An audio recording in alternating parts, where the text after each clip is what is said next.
Praise the Lord. കർത്താവിൻ്റെ ധന്യ തിരുനാമം വാഴ്ത്തപ്പെടുമാറാകട്ടെ. ഞാൻ ക്രിസ്തുവിൽ സ്നേഹിക്കുന്ന എല്ലാ ദൈവമക്കൾക്കും ഒരു പ്രഭാത വന്ദനം കൂടെ അറിയിക്കുന്നു. സങ്കീർത്തനക്കാരൻ ഇപ്രകാരം പാടുന്നു: അരിഞ്ഞ പുൽപ്പുറത്ത് പെയ്യുന്ന മഴ പോലെയും ഭൂമിയെ നനയ്ക്കുന്ന വൻമഴ പോലെയും അവൻ ഇറങ്ങി വരട്ടെ. ലോകത്തിൽ നിന്നും ഉയരുന്ന പ്രാർത്ഥനയുടെ ഏറിയ പങ്കും ദൈവമേ എന്നെ അനുഗ്രഹിക്കണമേ എന്നുള്ളതാണ്.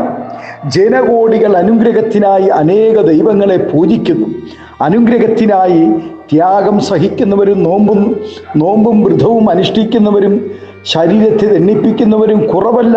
അനുഗ്രഹത്തിന് വേണ്ടി പണം വാരി വിതറുന്നവരും കുറവല്ല. ഇങ്ങനെയൊക്കെ ചെയ്തിട്ടും അനുഗ്രഹം ലഭിക്കാതെ അവർ നിരാശരും തൃപ്തരല്ലാത്തവരുമാകുന്നു. എന്നാൽ ദൈവാനുഗ്രഹം സൗജന്യം, അത് പ്രാപിക്കുവാനുള്ള മാർഗം വളരെ ലളിതവുമാണെന്ന് ഇക്കൂട്ടർ അറിയുന്നില്ല. ജനങ്ങൾ അത് തിരിച്ചറിയുന്നില്ല. അഥവാ ആരെങ്കിലും അത് ഉപദേശിച്ചു കൊടുത്തു കഴിഞ്ഞാൽ അവർ അത് കേൾക്കുവാൻ, അവർ അംഗീകരിക്കുവാൻ തയ്യാറുമല്ല. അതിനവരിൽ വ്യാപരിക്കുന്ന അന്ധകാര ശക്തി അവരെ അനുവദിക്കുന്നില്ല. എന്നാൽ എങ്ങനെയാണ് നാം അനുഗ്രഹം പ്രാപിക്കുന്നത്? ദൈവവചനം കൃത്യമായി ശ്രദ്ധയോടുകൂടി അനുസരിക്കുന്നവർക്ക് ദൈവം മഴ അയക്കും. ഒരു അനുഗ്രഹം അവരുടെ പിന്നിൽ ഉണ്ടെന്ന് ഈ ജനം തിരിച്ചറിയുക.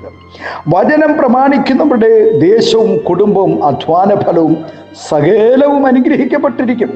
അവരുടെ ജീവിതം പ്രകാശപൂരിതമായിരിക്കും. പലപ്പോഴും ദൈവാനുഗ്രഹം പ്രാപിച്ചവർ പിന്മാറിപ്പോയാൽ അതോടെ അനുഗ്രഹവും നഷ്ടമാകും. അതുമാത്രമല്ല, ദൈവസന്നിധിയിൽ നിന്നും പിന്മാറുന്നവരുടെ തലമുറകളെയും ദൈവം ശിക്ഷിക്കാതെ വിടുകയില്ല. 4-ാം തലമുറ വരെ ശാപമായിരിക്കുമെന്ന് ആമേസ്തം തിരുവചനം പറയുന്നു. അതുമാത്രമല്ല, ദൈവസന്നിധിയിൽ നിൽക്കുന്നവരെ അതിൽ നിന്നും പിന്തിരിപ്പിക്കുന്നവരെയും ദൈവം ശിക്ഷിക്കും. ദൈവം ശിക്ഷിക്കാതെ വിടുകയില്ല. ദൈവജനത്തെ ദുഷിക്കുന്നവർ, ദൈവദാസന്മാരെ പരിഹസിക്കുന്നവർ, ദൈവസഭയെയും ദൈവിക കൂട്ടായ്മകളെയും ആക്ഷേപിക്കുന്നവർ നിശ്ചയമായും ശിക്ഷ അനുഭവിക്കുക തന്നെ ചെയ്യും. അതിന് സംശയം വേണ്ട.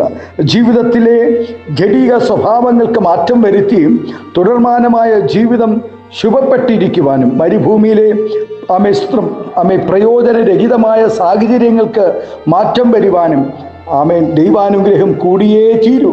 അതുപോലെ ദൈവസഭയിൽ പ്രാർത്ഥനയുടെ മറുപടികളും ദൈവത്താലുള്ള അനുഗ്രഹങ്ങളും ഉണ്ടെങ്കിൽ മാത്രമേ സഭ കൂടിവരവുകളിൽ ആത്മാക്കൾ കൂട്ടമായി കടന്നു വരികയും ആത്മീയ സന്തോഷമുണ്ടാകുകയും ചെയ്യുന്നുള്ളൂ. അതിനായി ഒരു മഴ നമുക്ക് ആവശ്യമാണ്. ജീവിത സ്തോത്രം കരുതലുകൾ കൊണ്ട് സ്തോത്രം കഷ്ടതകൾ കൊണ്ടും നിറഞ്ഞതാണ്. പലതും കണ്ടും കേട്ടും ഭക്തന്മാർ പലപ്പോഴും ക്ഷീണിച്ചു പോകാറുണ്ട്.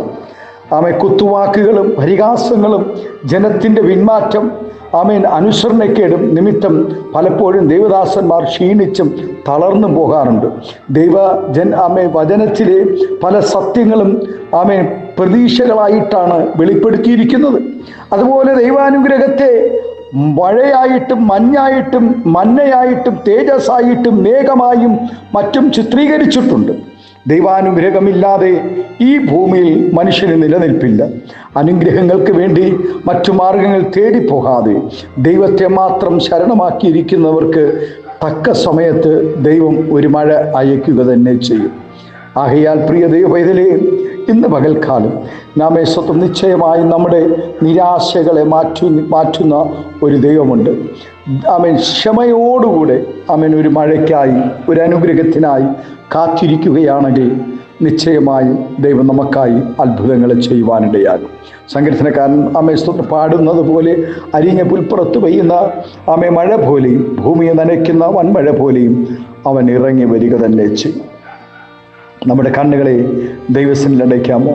സ്തോത്രം. കഴിഞ്ഞ നാളുകളിൽ ഒരു മരുഭൂമിയുടെ അനുഭവമാണെങ്കിൽ, കഴിഞ്ഞ മാസങ്ങളിൽ, കഴിഞ്ഞ ആണ്ടുകളിൽ ജീവിതത്തിൽ ഒരു മരുഭൂമിയുടെ അനുഭവമാണെങ്കിൽ, വരൾച്ചയുടെ അനുഭവമാണെങ്കിൽ, ഞെരുക്കങ്ങളുടെ അനുഭവമാണെങ്കിൽ, വേദനകളുടെയും നിന്ദയുടെയും പരിഹാസങ്ങളുടെയും രോഗബലഹീനതയുടെയും ഏകാന്തതയുടെയും വാർദ്ധക്യ ക്ഷീണങ്ങളുടെയും അനുഭവത്തിൽ കൂടെയാണ് കുഞ്ഞെ കടന്നു പോയിട്ടുണ്ടെങ്കിൽ ഇന്ന് പകൽക്കാലം പരിശുദ്ധാത്മാ പറയുന്നു, നിനക്ക് വേണ്ടി ഒരു ഒരു മഞ്ഞ്, ഒരു മഴ അയക്കുവാൻ അവൻ ശക്തനാണ്.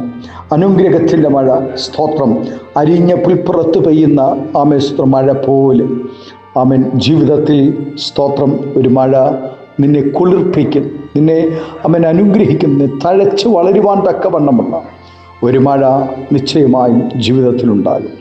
നിരാശകൾ വെടിഞ്ഞ് വിശ്വാസത്തിൽ ഉറപ്പോടുകൂടെ നിൽക്കാമോ? ഹല്ലേലൂയ. നാം ഉപേക്ഷിച്ചതിനെ പിന്നെ വീണ്ടും അതിനെ സ്തോത്രം തിരഞ്ഞ് തേടിപ്പിടിച്ച് എടുക്കാതെ ഉപേക്ഷിച്ചതിനെ കുടഞ്ഞു കളഞ്ഞുകൊണ്ട് യാക്കോബ് കരിവേലകത്തിൻ്റെ ചുവട്ടിൽ കുഴിച്ചിട്ടതുപോലെ ഇന്ന് പകൽക്കാലം നമ്മുടെ ജീവിതത്തിലെ കുറവുകളെ, ബലഹീനതകളെ, അനാവശ്യമായ ബന്ധങ്ങളെ കുഴിച്ചിട്ടുകൊണ്ട് ആത്മീയ ജീവിതത്തിൽ ഒരു അനുഗ്രഹത്തിൻ്റെ മഴയ്ക്കായി നമുക്ക് പ്രത്യാശയോടുകൂടെ പ്രയാണം ചെയ്യാം. അതിനായി ദൈവം നമ്മെ ഒരുക്കട്ടെ. കണ്ണുകളടയ്ക്കുക, പ്രാർത്ഥിക്കും. സ്വർഗീയ പിതാവേ, സ്നേഹവാനായ ഞങ്ങളുടെ നല്ല ദൈവമേ, അനുഗ്രഹം പ്രശാന്തമായ നല്ല പ്രഭാതത്തിനായി നന്ദി പറയുന്നു. നാഥ, ഇന്ന് പ്രഭാതം ഞങ്ങളുടെ ജീവിതത്തിൽ കർത്താവേ സ്തോത്രം കുറവുകളും ബലഹീനതകളും ഉണ്ടെങ്കിൽ ഞങ്ങളുടെ കുറവുകളെയും ബലഹീനതകളെയും കർത്താവേ സ്തോത്രം അങ്ങ് ക്ഷമിച്ച് ഒരു അരിഞ്ഞ പുൽപ്പുറത്തെ മഞ്ഞ് പോലെ ഞങ്ങളുടെ ജീവിതത്തിൽ നന്മയുടെയും സന്തോഷത്തിൻ്റെയും സമാധാനത്തിൻ്റെയും വൻമഴ പെയ്ച്ചു തന്ന ദൈവത്തിന് ഞങ്ങൾ നന്ദിയോടെ സ്തോത്രം ചെയ്യുന്നു. ഈ ശബ്ദം ശ്രവിക്കുന്ന ലോകമെമ്പാടുമായിരിക്കുന്നു അനേക ദൈവദാസന്മാർ കർത്താവിൻ്റെ കരങ്ങളിൽ ഏൽപ്പിച്ച് പ്രാർത്ഥിക്കുന്നു. അവരുടെ ജീവിതത്തിലെ ദാരിദ്ര്യത്തിൻ്റെ കഷ്ടതയുടെ എല്ലാ വരണ്ട അനുഭവങ്ങൾ, മരുഭൂമിയുടെ വരണ്ട അനുഭവങ്ങളെ മാറ്റി ഒരു വൻമഴ തൻ്റെ കുഞ്ഞുങ്ങൾക്കായി ഒരുക്കണമേ എന്ന് പ്രാർത്ഥിക്കുന്നു. എല്ലാവിധമായ നന്മകളും അനുഗ്രഹങ്ങളും പകരണം. മഹത്വം എടുക്കണമേ യേശുവിൻ്റെ നാമത്തിൽ. കൃപയോടെ പ്രാർത്ഥന കേൾക്കണമേ സ്വർഗീയ നല്ല പിതാവേ. ആമേൻ, ആമേൻ. Thank U.